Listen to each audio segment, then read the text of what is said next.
Ibrahim, you have the helm. Thanks, Brian. Hi, everybody. My name is Ibrahim Ban. I'm the Vice President here at the Atlanta Economics Club. I just wanted to thank everybody for tuning in. Always good to see all the familiar faces on the participant list. It's been a bit of a challenge as we kind of plod through this virtual programming journey. So the idea that we get people that keep coming back is always good news. And for those that are first timers, I see a couple brand new names. Hopefully you like what we present and come back for the rest of the program. Before we just get started, I just want to echo what Brian mentioned earlier. Just try to keep yourself muted.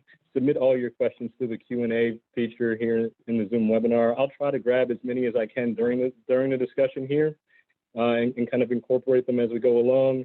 And of course, we'll try and leave 10 to 15 minutes at the end for all remaining Q&A. We've had a great program year thus far. The 2020 to 2021 programming season has had a lot of really great speakers. This month's event holds a special interest for me in particular. Those of you that know me know that I began my career as a business economist working at UPS. I spent almost 8 years working in various capacities to enhance economic analysis there at the company. And so it gives me pretty great pleasure to assist in today's discussion. Our guest speaker today is Juan Perez, who's the Chief Information and Engineering Officer for UPS, responsible for all technology and engineering functions as part of the company's executive leadership team. During his tenure at UPS, Juan has fulfilled various roles in the organization, which is typical for a career at Big Brown, including roles in operations, in process management, industrial engineering, and then serving as the Vice President of Technology before assuming his role on the executive team in 2016. His work in tech and engineering helped to develop some of the revolutionary projects going on at UPS, like UPS's Orion technology, which is what they use to help optimize delivery routes to improve service and efficiency. He's also been a key advocate for bringing advanced analytics into UPS's business processes, leading the push to implement predictive and prescriptive analytics within the company. Juan's been widely recognized by his peers for his excellence in information technology. In 2015 and 2017, he was recognized as one of the top 100 Hispanic IT leaders by the Hispanic IT Executive Council. The Atlanta Telecom Professionals awarded him with the 2015 Leadership Award, and he was named CIO of the Year in 2017 by CIO Drive and in 2018 by the Georgia CIO Leadership Association. He has a BS in Industrial and Systems Engineering and a Master's in Computer and Manufacturing Engineering, both from the University of Southern California. Juan, I just wanted to welcome you. Thank you for taking the time out to be with us this month. Thank you, Ibrahim. It's a pleasure and certainly great to have so many folks joining your session today. I certainly commend you all for making time for these types of sessions. It's a great opportunity to learn and to continue to connect with the industry in many different forms. So I'd like to start just by asking you a bit about your responsibilities at UPS and your role. Like, what is it that you oversee? What are the things that you're responsible for as the Chief Information and Engineering Officer there? I actually play a couple of roles here at UPS. I'm the CIO for the company. So there's one global CIO that is responsible for all technology, all IT across the organization. And so I have those responsibilities, just like any other CIO you would see in a Fortune 50 company.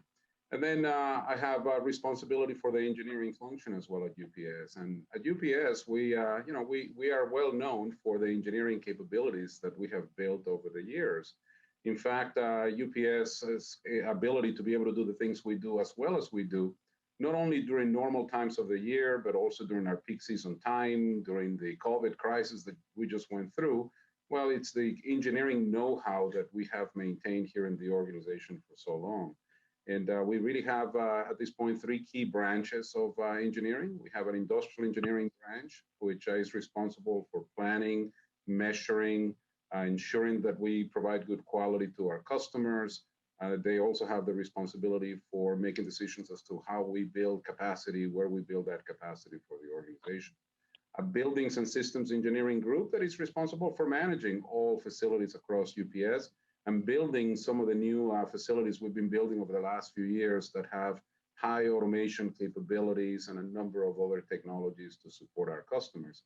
And then also the automotive group that manages a very large fleet of vehicles. You guys see those vehicles all the time on the street in the form of those brown package cars, we call them. They support anything that moves on the road for UPS.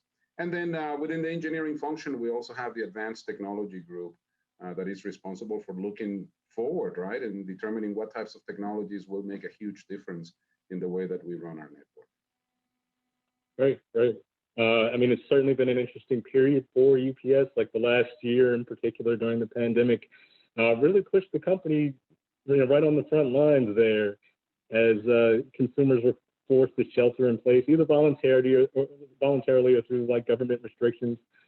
How did UPS sort of manage that initial surge in package volumes as everybody was sort of forced to buy things online? That's a great question. And, you know, I think about it from a couple of perspectives. First, from a technology standpoint, I got to remember that, you know, the company is well used to seeing these big spikes in volume. You know, we see that during the Christmas holidays, right? When, you know, we see a significant increase in volume across the world, not only in the US, but, you know, we get ready for that. And we of course, we take time to plan appropriately and to make sure that we have the right number of vehicles, the right number of facilities, the capacity expansion that is needed to process that significant increase in the number of packages that we process in the network. Just to put it in perspective, in the US, when we now normally deliver about 21, 22 million packages a day, during the peak season period, that number jumps to 34 plus million packages delivered a day. So it's a significant problem of scalability, but UPS has figured that out. We do it really, really well. So we have that expertise. What we've been doing over the years is we've been scaling our systems to put us in a position where we can actually manage through those increases in volume.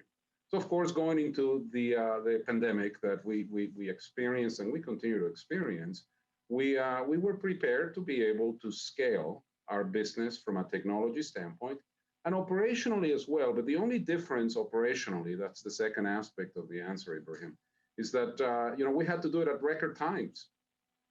You know, we usually for the peak season period, we have time to really plan, to organize, to get all the people we need in place. When the pandemic hit, we had to really move at the fastest pace we've ever moved as a company, which has really been a change and a transition in the way that we manage our business, moving much faster than before. No, absolutely. I remember when I was there, like there was considerable effort put in, you know, just planning for the peak season. Like it was from a forecasting perspective, so much is just like being able to nail the peak season daily, how many packages can be expected to move through. And it really is a month-long, you know, months of preparation that leads up to the end of the year. And so like the ability to be able to turn that back on when you're hit very suddenly with something that's unexpected like the pandemic, I think it's pretty impressive. It's certainly challenging to be able to handle peak season levels of volume during time periods where you would normally expect it to be pretty soft or, you know, average or below average volumes during the period. So a little bit of a follow-up to that, because not only is there just like the idea that there's more volume moving through the system, but also you have to change the experience that, you know, the way that the business works. I mean, like the idea that you're moving towards a contactless environment means that, you know, the packages that used to require signatures, you know, you no longer can walk up to the door and get signatures for. And so there's just kind of like those little things about the way that UPS would normally do business that have to be adjusted. I was wondering sort of how you were able to kind of leverage technology quickly to be able to do those sorts of things and change just the way like the drivers interact with the customers. That's a great question, and you know, it's also a lesson learned for the future. I mean, hopefully we don't have to deal with that pandemic again, but with these sudden changes in business dynamics, what we have learned is that, you know, first of all, there's no time for really debating decisions way too long. You got to get to a point where you make a decision, you move. Otherwise, you will not be able to provide the necessary service and support for our customers. So that's definitely a lesson learned. The second one is that you know, making sure that we proactively think about future needs in the organization. That's going to be really, really important, not only now, but in the future as well. And that we make the appropriate investments at the right time to make sure that when things like this happen or other types of events, you're not caught off guard and you have to really start from scratch. And I'll give you a couple of examples. We had been making sizable investments in improving the overall infrastructure for UPS as part of our IT modernization efforts, our IT strategy. One of those efforts was, of course, to make sure that we had sufficient capacity to be able to handle a larger remote workforce. Not that we were planning on having one right away, but we knew that at some point in time, we were going to expand our remote workforce needs in the company. So, of course, when COVID hit, we were ready to go. Technology was in a great place to be able to support. Today we're supporting over 40,000 people who are working remotely, who are having access to our systems, and who were able to operate from their homes to continue to support the organization. So that has worked well for us. The other one is, to your point, in terms of collecting signatures, we had been making investments in improving the way that we use technology to connect and engage with customers. We had to make a decision quickly to stop gathering signatures at the point of delivery. We still had to leave an option open in the event that that was necessary, but we changed that as well. We were we were in a position to be able to support that model change in the way we did business. The other one that I will give you, and it's been a consistent investment in improving our dispatching technologies, the way that we dispatch our drivers, and the way that we give work to our drivers to ensure that we maximize the efficiency of our operation, but also that we provide very good service to our customers. Think about this. You mentioned it earlier. When we saw the change in business dynamics, what happened was that our volume transitioned from being more commercial in many cases to more residential deliveries. And what that means to UPS is more stops. So the drivers have to go make many more stops because we deliver fewer packages per stop. And secondly, it meant that our drivers had to cover even a broader territory in any given day. The good news is that we have been investing in our dispatching technologies, our on-road optimization solutions that allowed us to take all this data now that was, in essence, changing live day after day, and allowed us to actually create optimized routes to continue to maintain good levels of efficiency. And that's why during those months, UPS was able to also not only maintain good service levels, best in the industry, but it also allowed us to maintain good profits throughout those times. So investing in the right technologies at the right time and putting the right bets on those technologies that will help us support the business best at all times certainly paid off for UPS this past year. Certainly, it's good that you guys kind of started those investments ahead of time and had already kind of been working that way. Connected to that, I want to talk a little bit about sort of the move to working remotely and how the company dealt with that. I mean, I often joke at my current company that, like, if this pandemic had happened 5 years ago, we would have been caught completely off guard with how we were even able to meet with each other virtually and conduct like regular business. And UPS is one of those cultures where, people typically, they work in the office. They show up at 8 o'clock. They work from 8 to 6, right? And most business is done inside the office. I think when I was at the tail end there, they were just beginning to introduce, an optional work from home day, once a week for marketing employees and things like that. So I was wondering whether or not you found any significant challenges along this road when you're hit with this sudden, fact that everybody now has to work remotely and the corporate offices are closed, and how to manage all of that.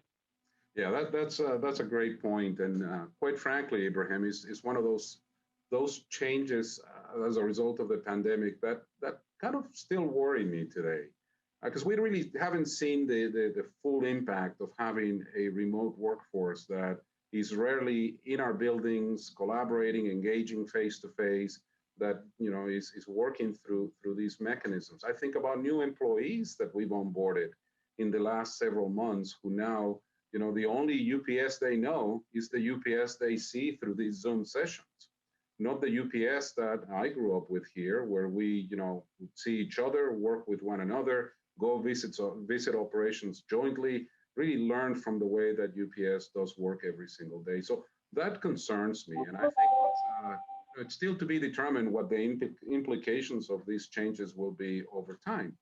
On the other hand, we've had to adjust fairly quickly to this new way of doing work. I'm really proud of the way that the IT organization absorbed the change because you bring up a good point. In my own IT organization, we were only teleworking 2 days a week.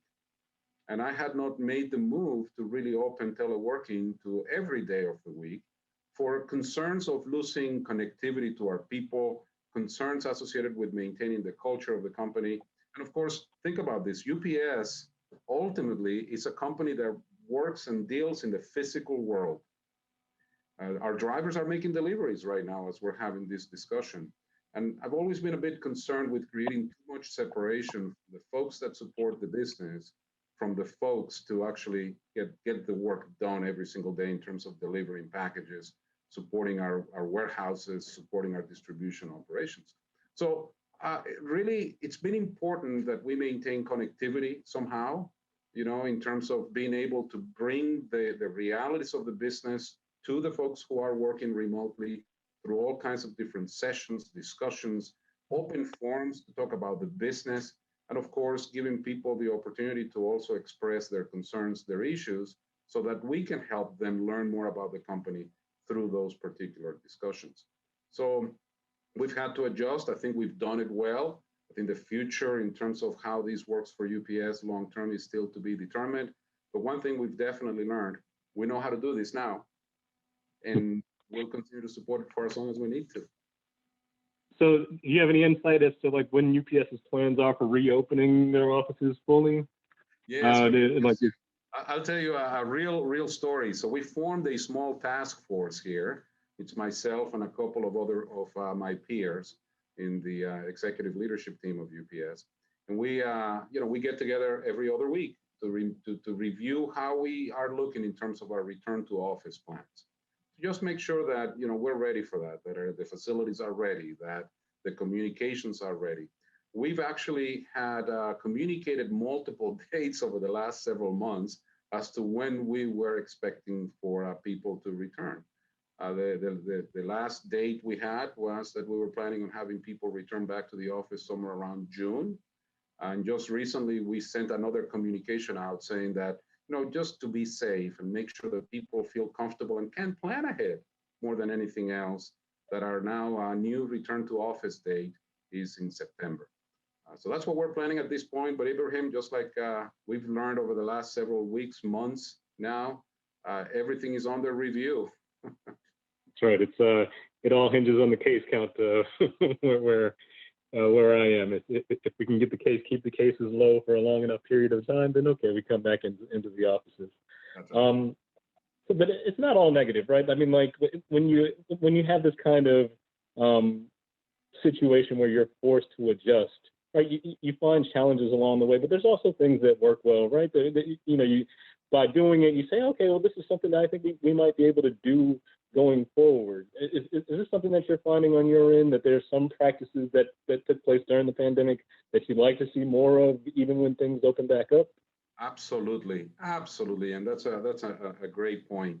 The first one is the fact that we have saved a significant amount of money by really using this method of communication and engagement to take care of things that in the past we used to bring lots of people together, that now we don't need to necessarily do that anymore. So that's working well for us. I don't think that we're going to go back to the same level of traveling and meetings that we used to have before in person. Safa, can you reset the internet, please? That's really encouraging to hear. Yeah, no, let me give you a couple of other ones. Innovation has been another one, Ibrahim. We've had to innovate at a much faster pace than before. And the best example I can give you for the vaccine distribution effort that we've been so supportive of, and we continue to be very much engaged with, we had to expedite the development of technologies that allow us to better track and better provide visibility to these shipments for our customers. We call it UPS Premier. We deployed that technology very quickly last year to make sure that we provided those types of capabilities to our customers, which takes me to the fact that through the pandemic, we've had to also learn how to innovate quickly, make sure that the technologies get implemented faster, that we train people effectively, and that we start taking advantage of those solutions at a much faster pace. So I just want to shift focus a little bit to where we are now, where I think the focus has shifted quite a bit towards vaccines and then getting to the other end of the pandemic. And again, this is one of the areas where I think UPS is playing a pretty big role. You know, the delivery companies are really assisting in the vaccine deployment. So I was just wondering your thoughts on UPS's role in getting these vaccines out to people. Yeah, absolutely. First of all, it's just an amazing effort by the many UPSers who are involved in this effort every single day. A lot of planning and collaboration had to take place, Ibrahim, to make sure that this worked the way that it's working today. But which, by the way, is another lesson learned from the pandemic. We have had to improve and certainly collaborate with our customers much more intensely, much more effectively than we did before.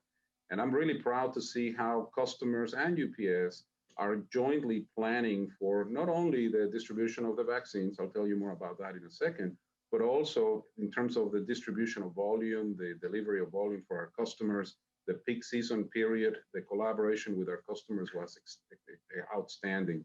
And it goes to show that, you know, through these types of a crisis, you also learn to collaborate better with your customers to make sure that you get the right results. In the case of the vaccine distribution, you know, we prior to the vaccines being available, we had already been doing a lot of work with, of course, the government and the manufacturers of the vaccines. So the day that the vaccines were available, we did not just, you know, show up and start working through the distribution. We had a plan that was well defined. So that was really important for us to get ahead of that and make sure that whenever the vaccines were going to be available, that UPS was ready for that particular effort. Secondly, you know, we, as I mentioned before, we had to make sure that our technology was ready to support the level of visibility and attention that is required from the distribution of something so critical, so important. So we had been making investments and getting ready for the moment in which we needed to provide that additional supply chain visibility for our customers. And then, you know, we have done a really good job communicating with our people, all the folks who ultimately handle vaccines across the network, from the time that we pick up those vaccines, the time that we sort those vaccines in our air network, ultimately to the point that our drivers are making those deliveries to those critical locations where the vaccine is being applied. We had to make sure that everybody was fully trained, that they understood the importance of the work that was being done.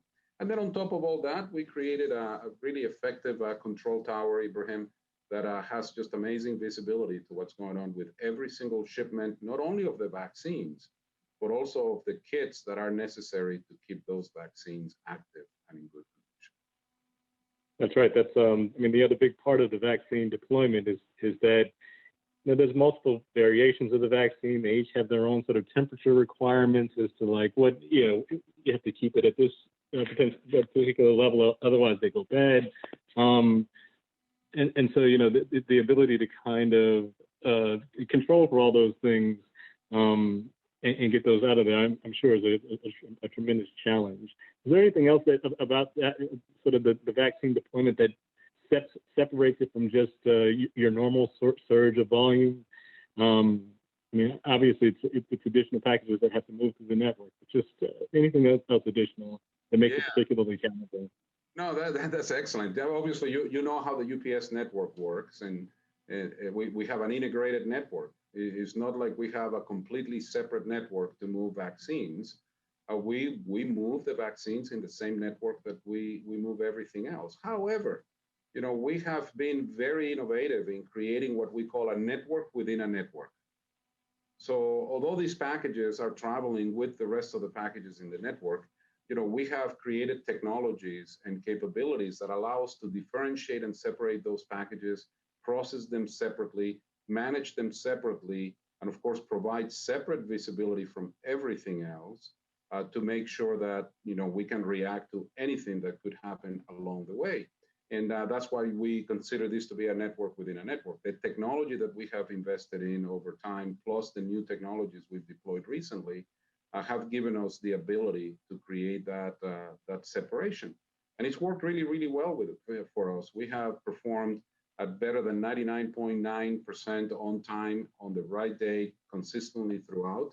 And I expect us to continue to do that. And by the way, the technology and the solutions we've invested in, combined with the efforts of our people, Ibrahim, I definitely need to make sure that I acknowledge that.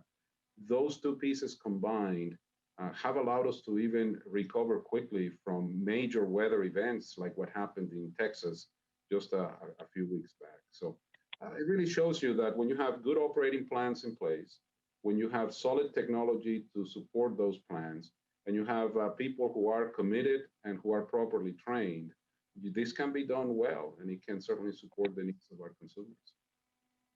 So here's hoping that it continues to be that way. I mean, everything that I've read about vaccine deployment thus far has been positive in 2021, that we're kind of running ahead of where we thought we might have been 3 or 4 months ago. So I think it's good news on that front that the vaccines are coming and they're getting delivered where they need to be on time. So I wanted to talk a little bit about sort of what UPS looks like as we return to a new quote unquote normal. You know, there's a lot of things that emerged during the pandemic that were essentially like accelerations of pre-existing trends. You know, as we talked about earlier, that moved towards e-commerce. I mean, that's a multi-decade thing that's been happening within UPS for a long time, that the business kind of has to take on more and more residential deliveries. And one of the pressures that's always on transportation companies in this kind of environment is like the speed of delivery, right? That it's very much about consumers want things as quickly as possible when they want them. And so I was just wondering if you could elaborate a little bit on efforts that you guys have taken to speed up the network, or any way that you're leveraging technology to just improve time in transit in general. Yeah, great question, and one that matters a lot to our customers. You know, first of all, I think you know, most of you on this call may know that we have a new CEO at UPS. Many of you may know her because she has been in the Atlanta scene for a long time. She used to be the CFO for Home Depot. Carol Tomé is now our CEO, and really excited to see the perspectives, the approach that she's bringing to business here at the company. One, of course, is to make sure that we have clear guidance as to what we want to do for you, our customers, and the message that we're using to really articulate what we want to do and be now that you know, we continue to build our business post-pandemic times, is to really offer you the best possible digital experience supported by the best logistics network. We call it the smart logistics network. So that's where we're going. Now, what she's also realized, and I think we all collectively agree, is that you know, we will need to continue to speed up the network. There's no doubt about that. So two things on that one. The first one is, you know, last year, in the middle of the pandemic, by the way, Ibrahim, we embarked in the most ambitious plan that UPS has had to accelerate the network. We call it the fastest ground ever for UPS. And we made significant gains in improving time in transit between multiple lanes. This is on the ground, of course, between multiple lanes across the United States. By the way, we've also made investments to improve our time in transit performance internationally, and we've taken lead in many areas around the world based on those investments. But in the US, you know, for multiple reasons, we had not made those decisions. We did. We accelerated the deployment plan, and we were able to complete that project very effectively in 2020. So today we have the fastest ground UPS has ever had, and you know, we still have opportunities for continued improvement as we see, you know, the needs of our customers evolve in that domain. The second one is weekend. You know, last year we completed also the expansion of our weekend services. And we expanded the reach on Saturdays. We expanded the reach on Sundays through our SurePost product. But now we are also embarking in a new expansion effort where we will continue to grow our overall Saturday presence, and we will also grow our Sunday presence. So to your point, this is not ending. It's going to be a constant evolution. And it's going to be one of those things that UPS will continue to prioritize. Carol would tell you that expediting our network, opening up our capabilities on the weekends is perhaps one of our top three priorities in the So a little bit connected to that, and this is a question that comes from the audience. How do you see the post-pandemic environment for volume and e-commerce sales? Like there was a surge during the pandemic that brought just tons of additional packages that needed to flow through the network. I'm wondering whether or not you guys are. I'm sure you're probably not scaling back the network anywhere, but just what are your plans for the post-pandemic environment and what that looks like from a volume perspective? Yeah, great question. I really think that we are in a really good place, to be quite frank with you. One is, I think that there's been a definite shift in e-commerce.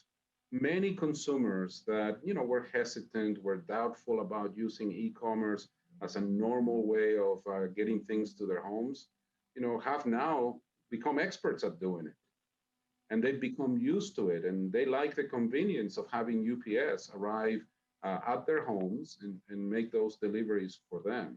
So I think that a large portion of the population will continue to use e-commerce as a means of being able to get things at home. Now, of course, I believe that retail will also come back in some ways, but I think that at the end of the day, there will be a good balance there. It's not like it's going to go all the way back to previous to the pandemic. In fact, for years, we had already seen the growth of e-commerce being pretty consistent. You guys are economists, you know how that has actually played out over the last several years. So I think that's going to continue. And then on the other hand, as I said, many businesses are going to come back online. I'm hopeful. I'm not an economist like you guys, but I'm hopeful that we will see a definite improvement in business performance. And what that's going to do is it's going to give UPS again the opportunity to serve our commercial customers. And that, of course, brings productivity improvements for the company. And with the improvements we've made associated with visibility, with routing, with services, I think it really puts us in a pretty good place to support both very effectively. And to your point, we're not scaling the network down. We want to make sure that our network continues to perform well and support the needs of our customers with what we have. In fact, we'll continue to make investments in growing our capacity. We have some big projects coming online this year, next year, in terms of building capacity. Next year, we'll be opening our next major, these are big buildings that sort 100,000 packages per hour, 1 million square feet in capacity. We'll be opening our next major hub like that in Harrisburg, Pennsylvania, to continue to open up capacity and capabilities in that part of the country. So we feel really good about the future, Ibrahim. We really do. I mean, I definitely think there'll be a difference in sort of like the mix of kind of packages, where last year it was all kind of e-commerce movements flowing through there, but you should start to see more of the regular retail businesses coming back, manufacturing come back, and then also there's the international side of the business, right? Where I mean, international trade took a pretty significant hit during the pandemic, but you're starting to see increased commercial airline flights. And just how that kind of impacts things for you guys as well. That's right. Well, and our international business has done really, really well. It was doing well before the pandemic, by the way. I mean, when you look at the overall financial performance of the UPS international business, it was really, really solid. The pandemic comes, that generated more demand for UPS internationally. So we already had started with a strong foundation. Then we continued with all this additional opportunity that was generated by the volume generated by the pandemic. And now we have really created a pretty good virtuous cycle here where, we keep finding ways of moving goods more effectively, efficiently through the international network, with the objective and the expectation that we'll continue to perform really, really well. So my next question is a pretty broad one, and I'm actually going to try and tackle a bunch of audience questions and wrap it all in with this one by broadly just asking, what are your thoughts on the future of the vehicles that UPS uses? Like UPS has already done quite a bit over the last several years to try to reduce their carbon footprint, make their cars more energy efficient. Just wondering what your thoughts on the future of that looks like. Yeah, great question. Thank you for that. And look, my group is responsible for working on new vehicle technologies. That's one of the roles of the automotive engineering group combined with the advanced technology team. First of all, we have now a large fleet of alternative fuel vehicles in the network. And last year we achieved one of our sustainability goals. We had publicly said that by the year 2020, one out of every four vehicles that UPS would acquire would be of alternative fuel, alternative energy consumption in those vehicles. We were able to accomplish that. Some very few of those being electric, the vast majority being natural gas. So that's what we have done up to this point. But on the other hand, we have proactively made investments in a company out of the UK called Arrival that is developing some really neat electric vehicle technologies. We expect to see some of those vehicles in our network towards the tail end of this year, but a really neat modular technology that makes it really simple for us to manage and support those types of vehicles. So that's been going on. We have been working with another company called XOS. It's a company out of California. We have a couple of their vehicles in our fleet already, making deliveries every single day. Electric vehicles that have significant potential as well. So we're looking at all these different technologies from a rolling laboratory perspective, so that we can learn from all of them. At the same time, on the advanced technology group side, we've been very active in the state of Arizona, working with Waymo. Some of you may know the company Waymo. It's part of Google, on autonomous guided vehicles. And today we have runs that are making pickups and bringing packages back to our facilities using autonomous guided vehicles. We continue to see some really promising technology developments in that area, and of course, continued enhancements and improvements that make the vehicle safer. So I think that there's going to be more to come in that particular domain. The challenge for us, of course, is that at the end of the day, the face of UPS is the UPS driver. So that's something that we need to keep in mind. We love our UPS drivers. They provide incredible value for us.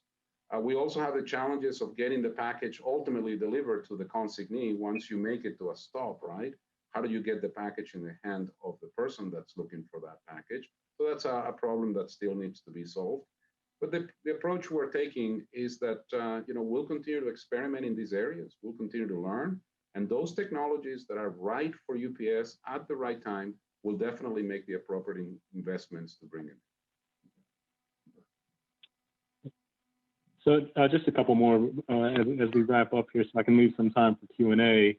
I wanted to know whether or not there's been like a similar push on the supply chain side of things, like particularly on the warehousing side. That's where my current interests mostly are. Like my current company basically tracks industrial real estate, and UPS is very active in that space. I don't think people report enough that you guys also do warehousing for companies and other supply chain needs for them. So just wondering sort of how you guys are improving the efficiency on that side of things, yes, because that is a big push for companies that are looking for warehousing services. Absolutely, and we see lots of opportunities still there, Ibrahim.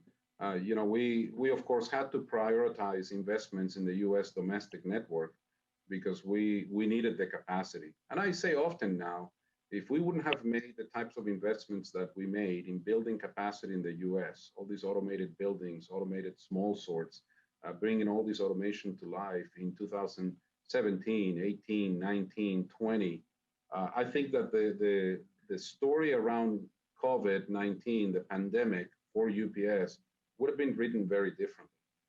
We wouldn't have been really in a great position to support the increase in demand as quickly as it happened, but the investments were made, and they were really well utilized during the last several months to be able to support our customers during the pandemic.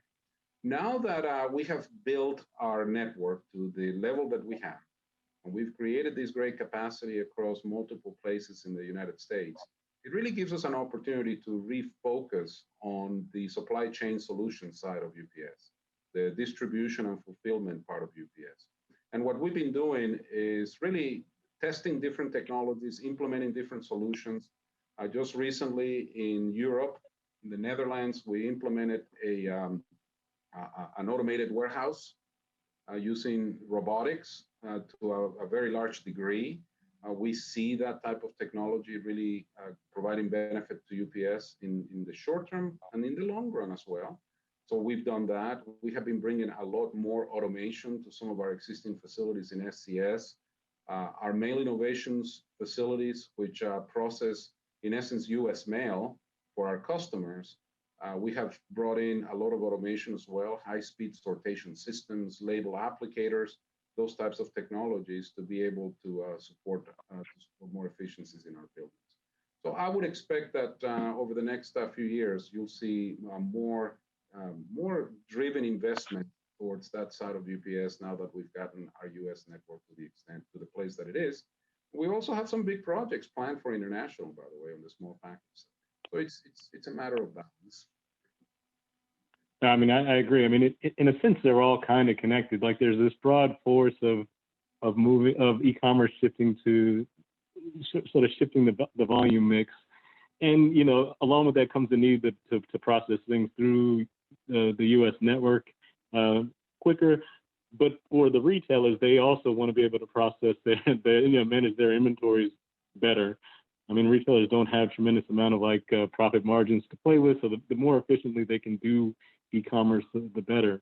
So I think over the next couple of years, you'll start to see quite a big push for increased automation in the warehousing side of things, on the supply chain side of things, and just better ways to try and do that side of it quite a bit more efficiently. But it's all kind of being driven by this overarching theme of e-commerce just being just such a dominant force in this arena right now. Agreed. So I wanted to open up to a couple of audience questions here. One is just talking about, he says, you mentioned speeding up the network and increasing capacity as like part of the top priorities. What are some of the other areas in UPS that you personally believe just need the most improvement? Great question. So look, I really believe that UPS has done a really nice job over the years in bringing really state-of-the-art analytics technologies that help us run our network better. We've done a good job using data to not only be descriptive in the form of in the way that we do analytics in the company, but we have become much more prescriptive. I mentioned Orion before. It's the technology we use to tell our drivers what routes to follow throughout the day. We're now implementing a new version of Orion that it's dynamic. In other words, it keeps telling the driver throughout the day what is the next best route to take to make sure that we make our service commitments and lower the miles. So that continues to develop. We have a new set of technologies called the network planning tools that I'm really excited about. Think about not only optimizing one route at a time, but now we're finding ways to optimize the entire UPS network. Huge, huge opportunity there. But as I tell you all that, I also see a couple of areas of opportunities. One is to better organize our data. We manage an enormous amount of data in the organization. But like many other big companies that have been around for a long time, that have a lot of legacy technologies that implemented over time, those companies struggle with being able to organize data effectively so that you can maximize the value of that data. We have pockets of business areas in the company that suffer from that challenge. So we are working right now on a project to create our data strategy for the company to organize that data more effectively. So that's one. And the other one, we've been making lots of investments over the years in terms of our digital technologies for our consumers. We created My Choice for home a few years back so that you can manage your own personal supply chains through UPS. Then we introduced My Choice for business. Then we've made a lot of investments and improvements in UPS.com. But despite all of those investments, I'm still critical, and I believe that Carol and the rest of the organization is as well, in terms of those digital experiences. So that's another area that we want to definitely improve on, and the right types of investments and attention is going into them so that we can create much better digital experiences in the future. That's good to hear. I mean, I remember it being an issue when I was there. The data, sort of the management of data, was always a big problem. I mean, and it's typical for companies that kind of grow the way UPS did, which is to say that like they acquired a lot of companies to fill different business needs. And so if you wanted to open up like freight operations, you go and acquire a freight company that's already doing that sort of thing. But along with that, you also take on their old legacy programs and their old way of doing things. And so being able to kind of harmonize all of that I think it's a persistent challenge for sure. Absolutely the case, yes. A second question, going back to this idea of running a network within a network for the vaccines, do you do this sort of thing for other customers sort of outside of vaccination distribution? Great question. Yes, we do it for critical healthcare. So it's not just for vaccines, but we also do it for our critical healthcare customers, where we have implemented a number of technology solutions, monitoring capabilities for those critical healthcare shipments. So again, going into the pandemic, we were not new to the notion of being able to provide this specialized visibility to these critical shipments. We had done it before for other customers, but of course, with the vaccines coming in, we expanded our capabilities. We provided more sensor technologies, not only inside of our buildings, but also on the packages themselves to have better visibility as to where those shipments are. And to your question there too, I think that the future, in my view here, is extremely exciting. Healthcare is one of the core strategic initiatives for UPS. We created a dedicated division to healthcare distribution. And the work that these guys are doing, combined with our teams on technology, is really, really exciting for the future.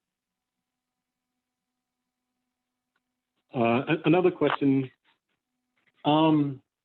There's been a general feel, both in the retail sector and in the manufacturing sector, that there's going to be a shift away from what they call like just-in-time inventory management. Companies in an effort to try and reduce their warehousing costs or whatever, they held as much inventory as they needed, and they fulfilled it. They replenished it as necessary. But they kind of been burned a couple times over the past year. One was by like the trade war with China. And the disruptions that came with that, and then follow that up with the pandemic and the supply chain disruptions that came along with that. And so there's been some talk that maybe we're going to move away from this notion of just-in-time kind of inventory systems. And I was wondering if you saw any evidence of that, or if you're planning for that sort of thing. Well, this is the evidence that I can share with you. Again, just from my perspective as we manage the UPS network, I was thinking precisely about that the other day. Because, I remember years ago when just-in-time was becoming the big thing, right? Just-in-time. As an organization, we were a bit worried that by the positioning of all this inventory where it needed to be, with the establishment of all these different distribution points to get merchandise moved faster, that our next day air, the volume that moves on airplanes, that volume was going to go away.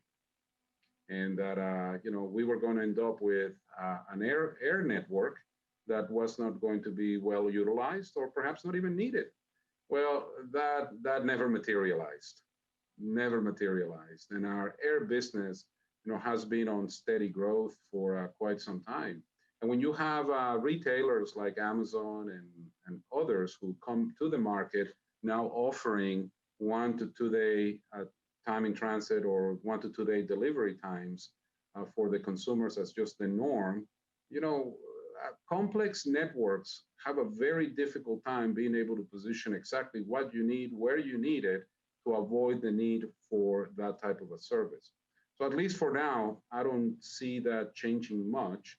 But of course, as supply chain models continue to evolve, there may be some other shifts in the industry, but I haven't really seen any evidence that that's going to go away.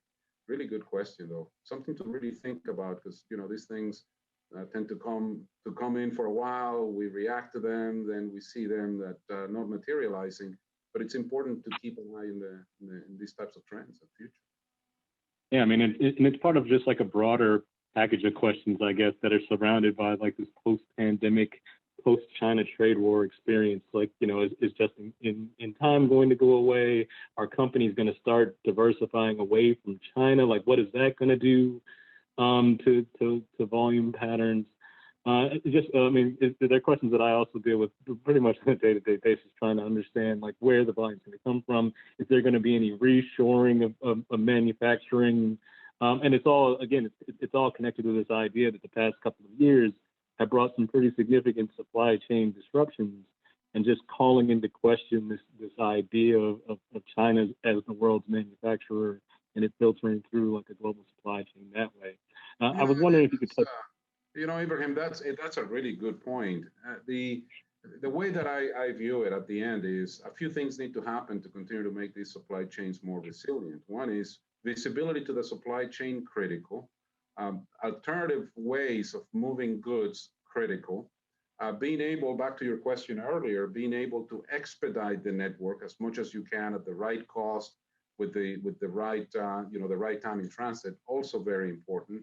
And the approach that we've taken here is that as part of our smart logistics network, we'll continue to create a significant amount of flexibility in our network to adjust to whatever patterns emerge over time. I think that's the safest bet to take here, because if we went down the path of creating our own models based on a specific approach to managing inventories, I think that would be that would put us at a significant disadvantage. No, I agree, and I mean it's essentially what I was going to say. Is basically what you end up with is a need to be much more flexible to things. Like this idea of only having one option to do anything just doesn't seem like it's a viable kind of thing to rely on. So it becomes pretty incumbent for companies like UPS, FedEx, that do sort of global logistics to be able to provide that sort of flexibility. Because it is going to be a challenge, I think. I mean, at least until you get some clarity as to how some of these behaviors are going to change. I expect the companies are going to be experimenting with these types of things as they go forward. Agree. The last question before we kind of close out, just a quick question on drones and delivery. Just wondering whether or not this is more of just like a gimmick or something that has a legitimate role within UPS in the future.